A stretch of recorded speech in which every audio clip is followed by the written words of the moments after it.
गधा और गीदड़। एक धोबी था, उसका एक गधा था।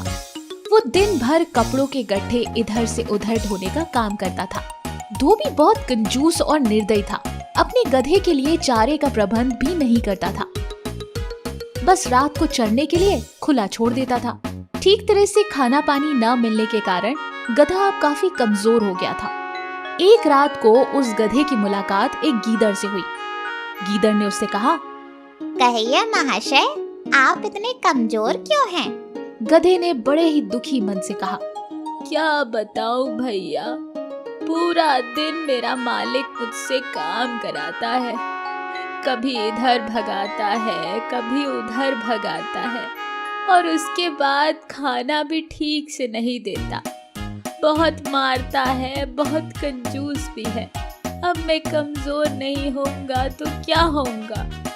गधे की बात सुनकर गीदड़ बोला, अच्छा, ये बात है।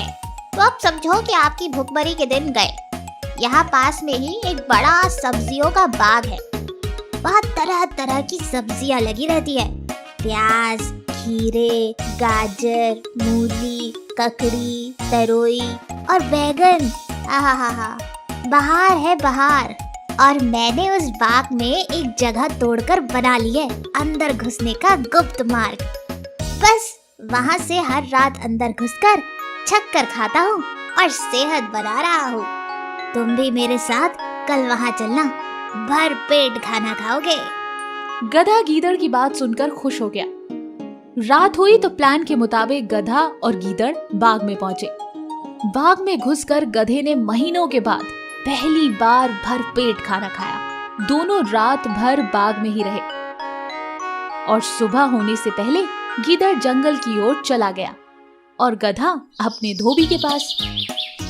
उसके बाद वो रोज रात को इसी जगह पर मिलते, बाग में घुसते और जी भर कर खाते।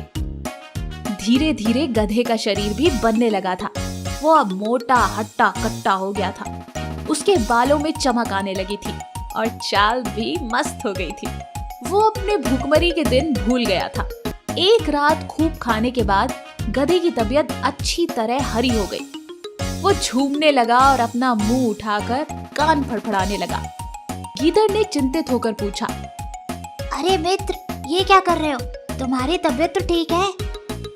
गधा आंखें बंद करके मस्त स्वर में बोला, अरे मेरा दिल गाना गाने का कर रहा है। अच्छा भोजन करने के बाद गाना गाना चाहिए। सोच रहा हूँ ढेचू ढेचू का राग गाई लूं। गीदड़ ने तुरंत उसे चेतावनी दी, ना ना ना, ऐसा न करना गधे भाई। अगर तुम गाना गाओगे तो मालिक जाग जाएगा और उसको पता चल जाएगा कि हम दोनों यहाँ आके रोज रात भरपेट उसका खाना खाते हैं। मुसीबत को न्योता मत दो। गधे ने टेढ़ी नजर से गीदड़ को देखा और बोला, अरे गीदड़ भाई, तुम जंगली के जंगली ही रहे। संगीत के बारे में तुम क्या जानो? गीदड़ ने हाथ जोड़े, मैं संगीत के बारे में कुछ नहीं जानता, केवल अपनी जान बचाना चाहता हूँ। तुम अपना बेसुरा राग अलापने की जिद छोड़ दो, उसी में हम दोनों की भलाई है। गधे ने गीदड़ की बात का बुरा मानकर हवा में दुलत्ती चलाई और शिकायत करने लगा, तुमने मेरे राग को बेसुरा कहकर मेरी बेइज्जती कर दी है। गीदड़ ने फिर बोला, अरे गधे भाई, मैं मूर्ख जंगली सही, पर एक मित्र के नाते मेरी सलाह मानो। अपना मुंह मत खोलना, बाग का चौकीदार जाग जाएगा। गधा जोर से हंसा,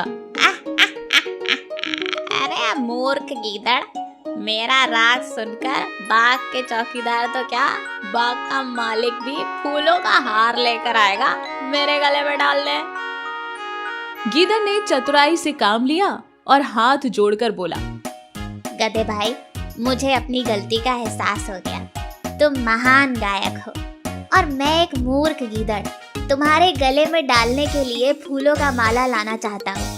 तो एक काम करो, मेरे जाने के 10 मिनट बाद ही तुम गाना शुरू करना, ताकि मैं गायन समाप्त होने तक फूलों का माला लेकर आ सकूं। गधे ने गर्व से सम्मानित होकर सिर हिलाया, हाँ जाओ, 10 मिनट बाद गा लेंगे। सम्मान तो आज हमारा होके रहेगा। गीदड़ वहां से सीधा जंगल की ओर भाग गया। गधे ने उसके जाने के कुछ समय बाद मस्त होकर रैकना शुरू कर दिया।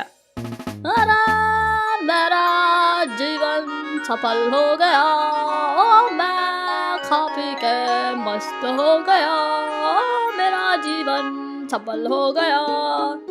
और जैसे ही उसने गाना गाना शुरू किया, उसके रैकने की आवाज सुनते ही बाग के चौकीदार जाग गए और उसकी ओर लठ लेकर दौड़े। जिधर से रैकने की आवाज आ रही थी, वहां पहुंचते ही गधे को देखकर चौकीदार बोला, यही है वो दुष्ट गधा जो हमारा बाग चल रहा है, मारो इसको। बस सारे चौकीदार डंडों के साथ गधे पर पिल पड़े। कुछ ही देर में गधा पिट पिट कर अधमरा गिर पड़ा। तो बच्चों, इस कहानी से क्या सीखा? अपने शुभचिंतकों और हितैषियों की नेक सलाह न मानने का परिणाम बुरा होता है। जाते जाते चैनल को जरूर सब्सक्राइब करें।